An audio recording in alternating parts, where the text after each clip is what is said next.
Hey guys, I'm Wes and you're watching Wes Nichols TV. Today I'm reviewing Mad Max Fury Road. Let's just start off with the biggest positive about this movie.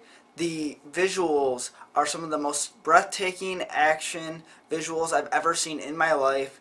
I cannot think of a movie off the top of my head that was better visually. The surroundings, the way each movement happened in the action sequences, the explosions, the sounds with it. Everything was so insanely amazing, awesome, crazy, stupid, over the top, brilliant, perfect, which fit every action sequence in this movie, which was over the top and crazy, and guns going off and chainsaws and guys with these scythe-like things and people shooting harpoons off of their cars and then digging into the ground to try to stop these people. Knives and using their cars as weapons. Shoot, using themselves as weapons. They have these guys that are on these giant, like, stick things. I don't know what you call it when you're in elementary school where you go and put one weight down, you go up and down this way. They would like similar to that, where they have people on both sides that are like, and they try to attack you when they came down or grab you or whatever they could do. It was complete and total insanity. It was super fun, and on top of how cool the action was like 85% of this movie. There was very little that was not action sequence going. Basically there was like 5 minutes of setup,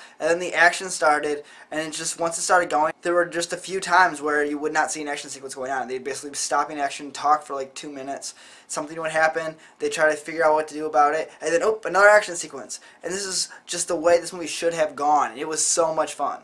On top of that, to add to the action sequences and the visuals, the acting in this movie was great. 3 really cool, fun characters to follow in the main group, and then even the villain was super interesting, very interesting to look at. This whole post-apocalyptic world, which was really fun to watch in the 80s, is now even more insane because visuals have finally caught up with how amazing it can be, which makes the villains and all the characters even more over the top and even more entertaining and fun to watch. But because so much of the movie was action sequences, there were a few drawbacks. There wasn't a lot of character development in this story. Charlize Theron's character, Furiosa, was really awesome. She was basically the star of this movie. It wasn't even Tom Hardy.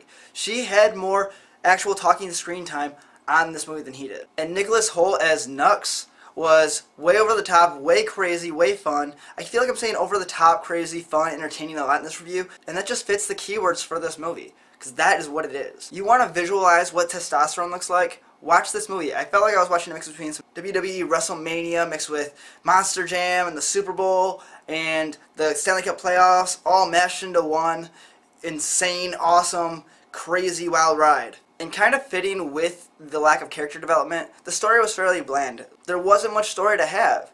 It was just a lot of action sequences with a small plot for a reason to give them all the action sequences.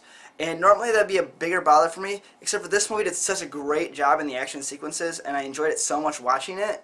That isn't a huge deal to me.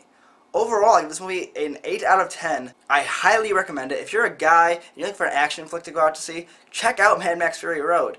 This is a movie that's just going to be insanely fun. You're going to enjoy your time with your buds.